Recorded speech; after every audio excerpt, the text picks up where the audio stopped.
Are you struggling with alcohol? Are you struggling in general? Are you struggling possibly in your relationships with addictions to people, places, and things? Is life getting pretty unmanageable? I'm an alcoholic. I'm also a codependent, and I'm also a mother, an entrepreneur. I've worked in trades. I'm also a survivor of many things, and I'm also very sober. I am emotionally sober, and I'm regulated, and I am in 12-step programs. I have broken through many walls and many barriers in my journey, and I come on here to share all those struggles with you guys because I do have the life that I've always wanted, and it came through doing the work. It came through going through those doors of AA first, and continuing to seek. My journey has benefited me so much because I just keep turning over every stone. I keep peeling the onion layers. I just keep going and I keep digging. And the more that I dig and uncover, and even though it is hard and is painful, and many times I wanted to give up,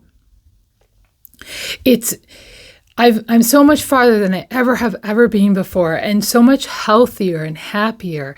And by really doing the work, you can really have an amazing life. And so if someone is struggling with alcohol, I believe that, maybe you don't know that you have a problem. Maybe you're just drinking a lot. Maybe you're asking yourself that question, like, am I an alcoholic? How do I know if I'm an alcoholic? For me, I really didn't believe that I was an alcoholic until somebody said I was an alcoholic. Like, I asked somebody, do you think I'm an alcoholic? And they said yes. And I had a sigh of relief in that way because I just was like, I think I wanted someone to tell me the truth.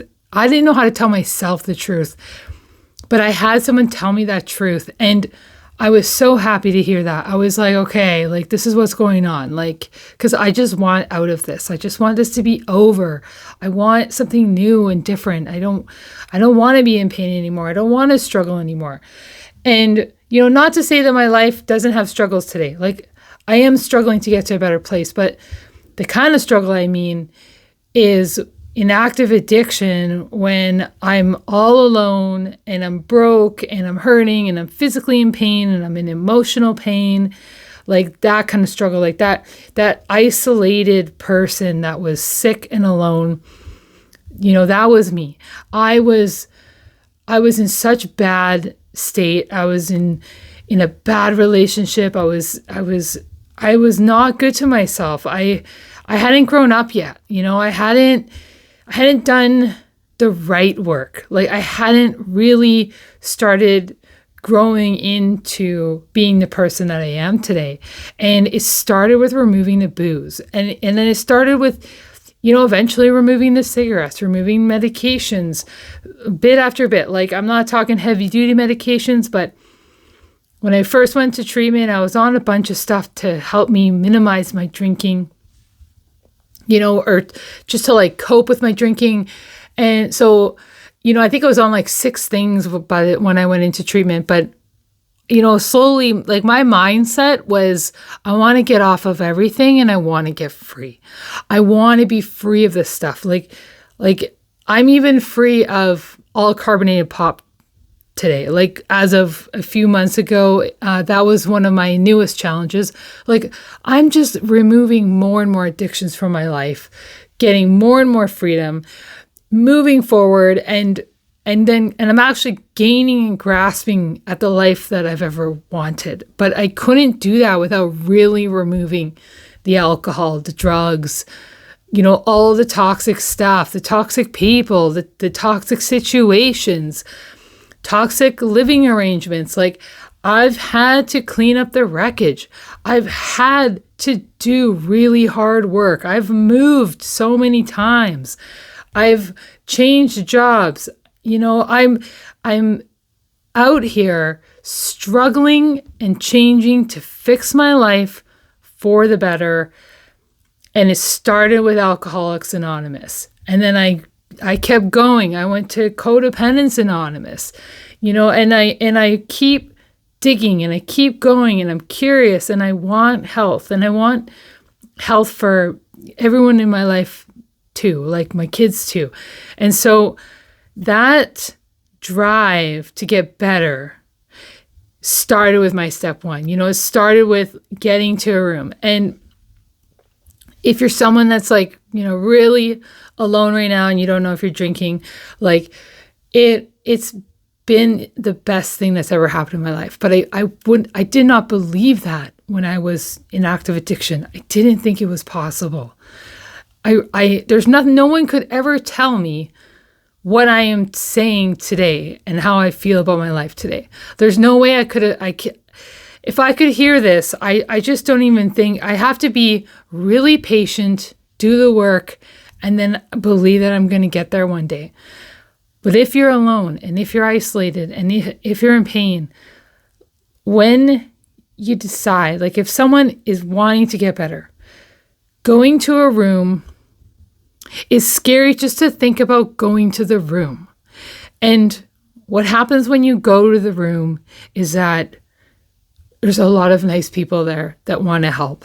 There's people there that also are saying, I think I'm alcoholic. I don't know if I'm alcoholic, but I'm just here to listen. I don't want to share today. Like you can go to an Alcoholics Anonymous room and you don't have to do anything.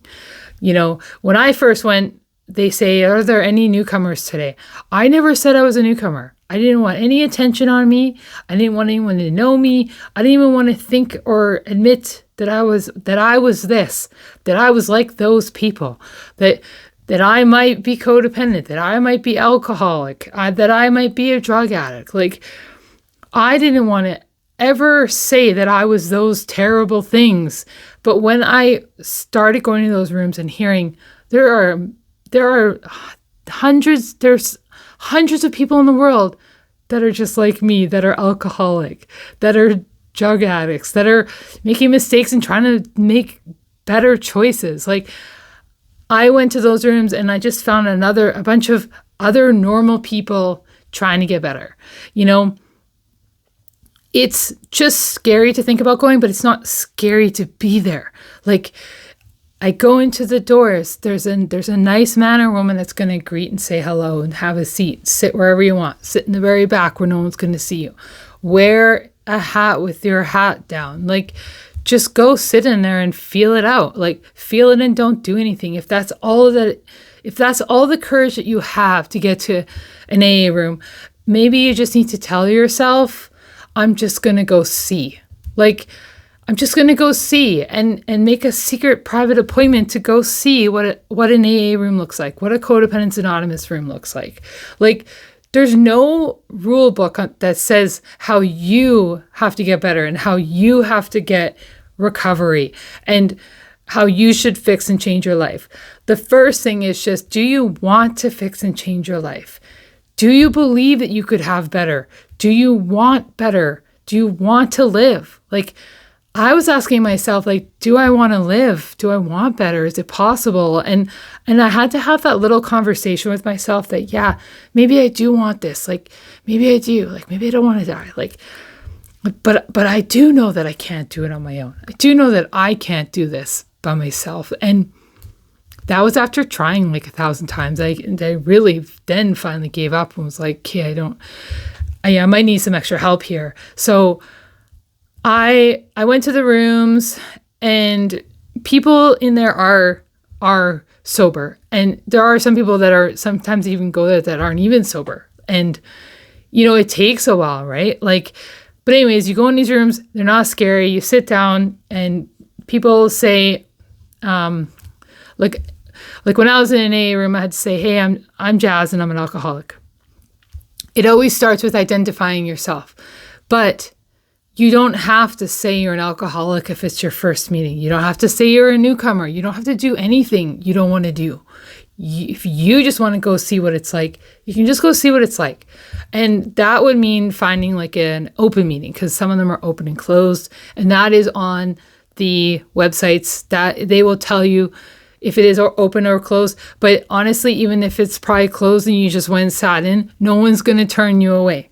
No one's going to point a finger at you. No one's going to say your name. No one's going to say, how much drinking have you been doing? Like, there's nothing, no one's going to do anything. Like, everyone's just going to be supportive and gentle, and everybody just wants everybody to get better. Like, I didn't talk to anybody. I was in and out. Like, that was it for the first bit. So what happens is they open the meeting, they read out some stuff in a book, they read out just like how the meeting's going to go, then they read some literature, then they read some daily reflection stuff. Like, it's really nice, and it just starts to, settle you down a little bit. Like, I go in those rooms and I just need to listen. I just need to sit there, not do anything, and listen for a little bit. And then when the meeting is open for sharing, like they will announce, there will be one person that sits at the front with the book and will be leading the meeting. Then you might find yourself amongst, it could be as many as 5 people to 20 people. And what happens is after they do all of the literature, they're just going to say, whoever wants to share can share. Or sometimes the leader is going to pick people who should share. Or they'll ask people, and you can say yes or no if you want to share or not. So what happens is then that person who's being called on and asked to share, if they want to share, will share any kind of burning desire that they have, or they're going to share something on some of the topics in the literature that was read that day. And it's a very peaceful experience. It's very quiet and respectful. It's just people talking about peopling. It's people talking about their problems. It's people talking about their struggles, their wins, their losses. Maybe someone died. Maybe somebody got a promotion. Like, sometimes being triggered to drink, or being triggered in an emotional way, it isn't always the negative thing. Sometimes exciting and happy things can make a person want to go drink, or if my emotions are too high, too low, then I'm kind of not thinking properly. So getting really sober is getting really clear and in the middle and thinking properly so I can manage my life again. But that also takes getting connected to a network. And that network and those people is programs, like healthy programs, 12-step programs. Like, okay, maybe I need like more than just me to help me with my life now. Like, can I let people in? Can I let one person in? Can I say hi to someone? Can I just, if I'm not going to say hi to anyone, can I just say hi back? Like, maybe that's all I'm able to do that day, or for a while. Some people don't share for years. Like, no one's going to say like, hey, you haven't been sharing, you need to share. Like, all the stuff that's in my head, it's just stuff that's in my head. It's not real. It's fear. So getting better, getting free from alcoholism, this is a way out to a better life. And speaking from experience, like, I'm approaching 5 years of sobriety. I'm approaching 2 years in Codependents Anonymous. I am free of many addictions to people, places, and things, and becoming a super healthy person. And becoming a really healthy, sober, and emotionally sober person makes me so much more able to go get the life that I want. I deserve the life that I want. I give myself permission now to have this life. I want this life, and it is now in reach. But when I was in alcoholism, I was in debt. I had no money. I was in pain. I was deep in self-pity. I was a victim. I wasn't thinking properly. I was a reactionary person. Anything that happened around me, I was reacting to. And when I'm reacting to everything, I have no control over myself. I am a byproduct of what's happening around me. I am enslaved to whatever is happening in any conversation, in anything at work, if in anything, maybe in the rooms. Like I'm constantly, my triggers are constantly running my life. Like my deep-rooted issues from my past, my traumas, like it's all running my life when I'm in active addiction or just starting out trying to get sober. Like there's lots of work to be done to free myself. And so by getting into these 12-step programs, by choosing to, I want to get better and I want to get out, by choosing this, I choose a way out. And I start choosing and using my choice for a better life. But when I don't choose anything, when I choose to stay, I stay sick. I stay isolated. I stay alone. I stay where I am unless I change something. And being in these programs is I'm just changing things. Like changing things for the better. Changing to be better, a better me today than yesterday. And I'm only comparing myself to me. Like this is my recovery. This is the way, this is the way that works for me, and sticking up for me as a person. Like I'm accounting myself in this story, and getting better is possible. Getting out of addiction is possible. Like I am free of addiction today and I'm never going to go back. Like it's true. Like I recoil from it like a flame. Toxic relationships that are bad for me, recoil from it like a flame. Like my recovery is so strong that when I put all my behaviors and my actions into, principles over personalities, and when I constantly do that, and then I have support to help me constantly do that when I do act out or in a bad way, or I use an old behavior, I recoil from that like a flame. I just want to be back on my recovery side. Like going from alcoholism to recovery, like my recovery side just knocks out the alcoholic side, like bang, like it just pushes right off me. It doesn't have a chance because I just have invested so much into myself and in my recovery. By putting my recovery first, it's giving me everything. It's giving me the strength. It's giving me the confidence. It's giving me the freedom. I used to miss and grieve that I wasn't going to drink anymore and all the things. And that was a process I had to go through. It took a while. I was sad for a while. That's part of it. But, years later, like, I don't care. I don't think about that. Like, there's so many other things that I enjoy and that I invest my time and love into. And alcohol is not the greatest thing. Like, needing alcohol for everything, wanting that alcohol, like I'm free from that, just like wanting and needing it. And I love that. Like I never even had that kind of freedom when I was drinking. Like even on my best days drinking, like don't compare to my sober life. Like it's such a lie. So I just, I really think it's possible and appreciate it. And I think that like if someone's just like thinking like, do you want to just like really quit drinking and give it up? Or I think I'm alcoholic, like, it doesn't hurt to just like try out a room, go undercover. Like it's very confidential and private there.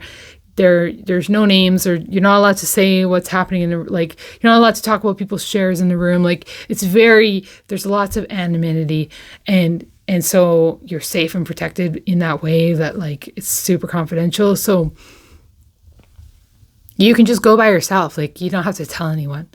And I was in a really sick, dark place, and I just am so grateful for the life that I have today because I don't have alcohol in my life. And I was a scared, sick person. And I'm not that today. I'm free and I'm out in the open and I'm blooming. So I just like hope that for people out there today, I hope that, you can have that and it's possible. And, through the work and not giving up, keep coming back because it's worth it. So give it a shot.